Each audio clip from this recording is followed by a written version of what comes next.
There's a man in the woods. What a spectacle. Before the story started, the school was still respectable. My students used to skip down the hill to the honeysuckle, pluck a couple, and collect their nectar till they picked their fill. Except one obnoxious kid, Sid, who just watched them eat the flowers while he seethed and scowled, because he couldn't bear to share his sweet treats throughout our recess hour. I remember Sid saying, "There's a man in the woods!" That's how the rumors began. Of course Sid had spotted him first.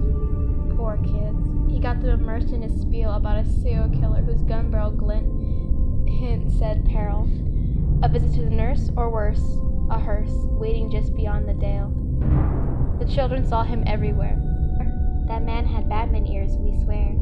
And crazy yellow eyes. We saw something rusty. His shotgun? It must be. I saw a lady stepping by. Trust me, every word I heard was absurd. Each day, Sid would stray down way past the playground.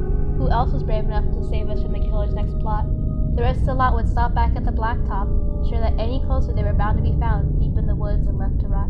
I pleaded for the kids to think and learn to be mature. After a few more rumors doomed my attempts to prove the school was secure, their fear was undeterred, and when the buses drove them all home, the parents finally heard.